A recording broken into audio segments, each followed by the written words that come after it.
Okay, guys, so today I wanted to do something a little different. Instead of just quietly designing with some lo fi beats in the background, I want to go over some of the quality of life details we've been adding to the game. So, from my understanding, quality of life in a game is more so focusing on those little details that a player might not know is there, but it makes a huge impact on overall gameplay, enjoyability, competitiveness, and just the overall flow of the game. So, what I learned from this game is that you can have a complete game loop, a start, a finish, a win condition, a fail condition. However, how enjoyable will it be to get to that end of the game? It's those little details that makes a big difference. And it could be as simple as UI workflow, which is actually a lot of work from the development team that's under the hood. Okay, so before we go any further, just a quick summary about Board Wars Trick or Treat. This is a game I've been working on for about 3 years now. Started independently in my little room, just as a thought, another project, just to kind of learn more skills and abilities. But since I've met this team I'm working with now, we decided to carry on with it and have it published by the end of September. And so, Board Wars Trick or Treat is a Halloween themed local multiplayer board game where the player is running around the board as a little monster trying to trick or treat at these houses and deliver as much candy back to Big Boss without getting, or we at least having as least amount of candy knocked off from them or from other factors in the game. Okay, so let's get into it.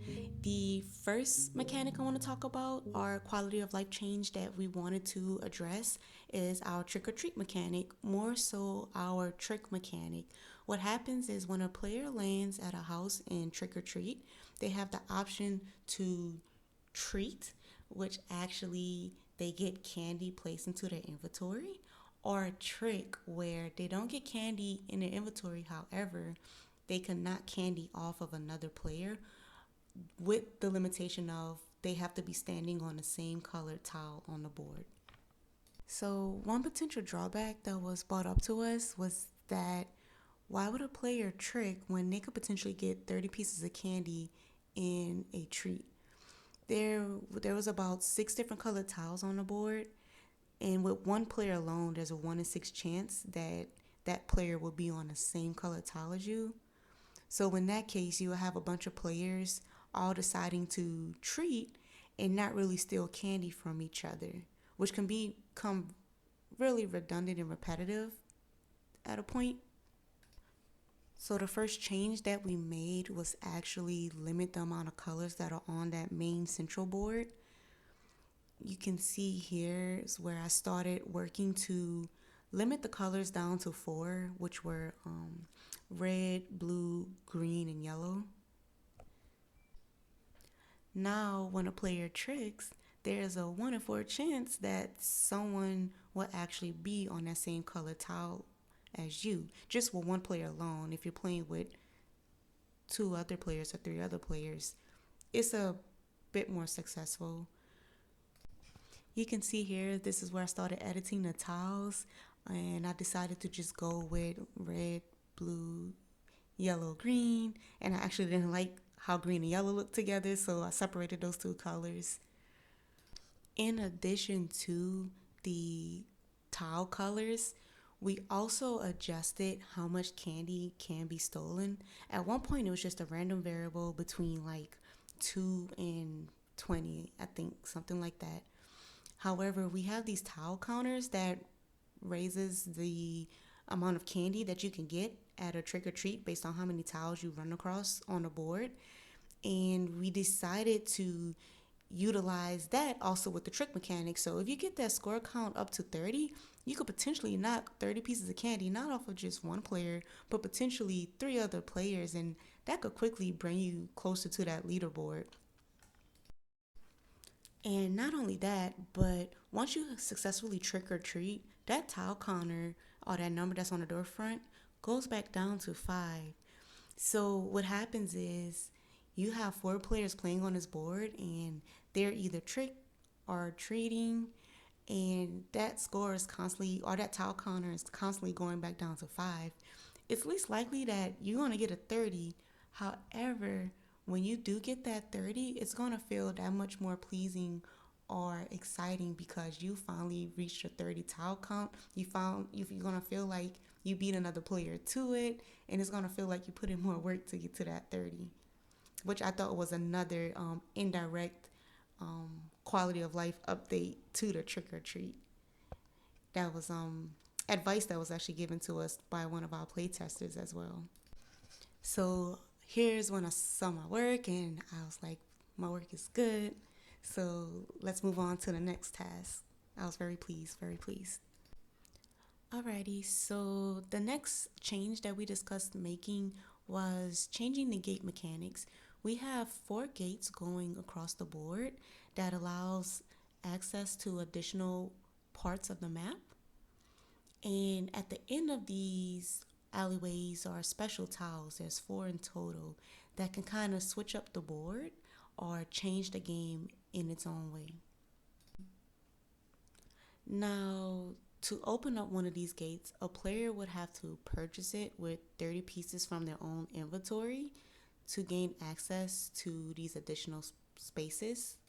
The argument to this is that yes, a player can just play on that central map and trick or treat. However, to get some more competition in and change the game, let's try to encourage the player to open up a gate as quickly as possible.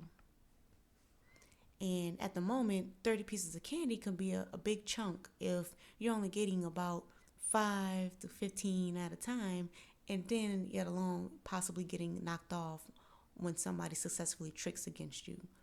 So that's when we made the decision to drop the gate cost to 10 pieces of candy so you can start getting to those additional parts of the map a little bit sooner on or earlier on in the game. And I'm adding this to one of our quality of life updates because this is encouraging the player to get out and explore the board sooner in the game, get some more variability in, get some more competitiveness, encourage the players to travel further than their starter tile.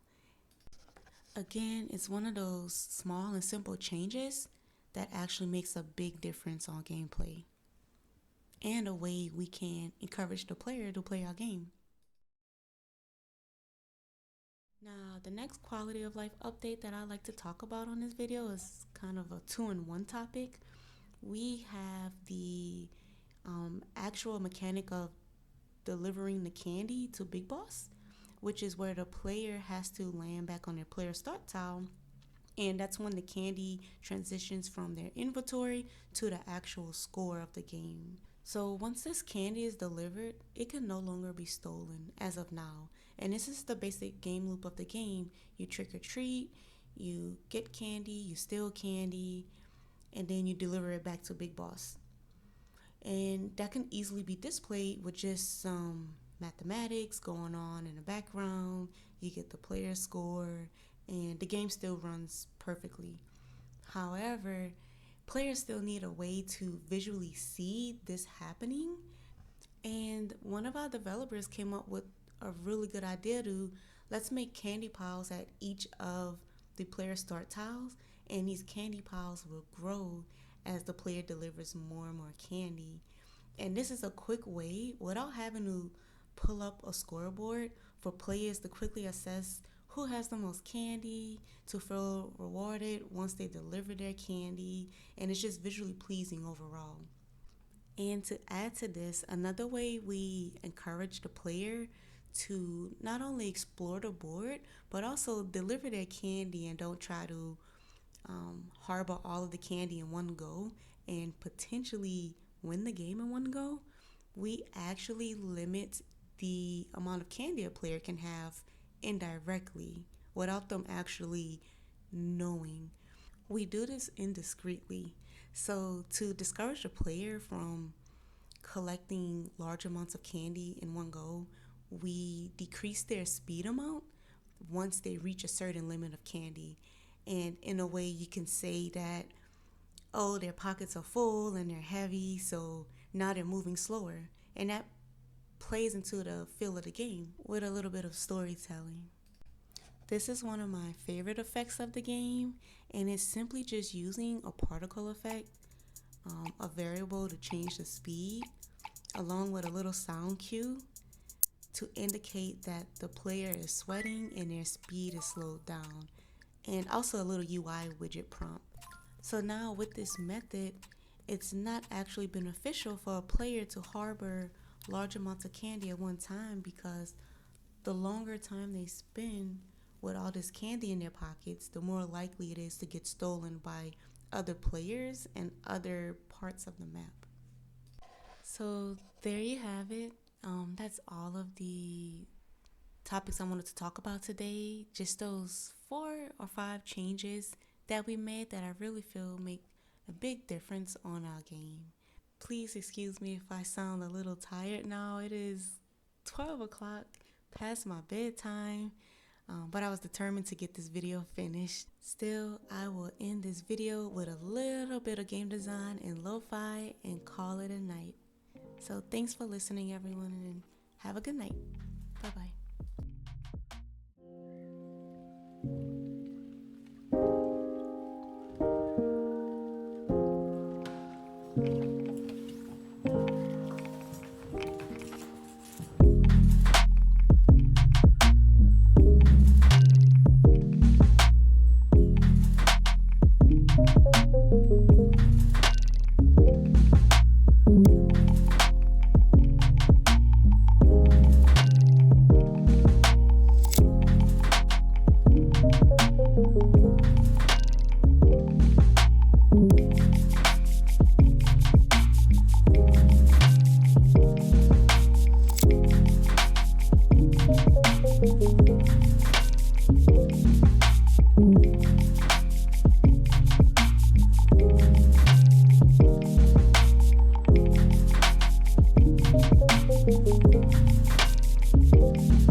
Thank you.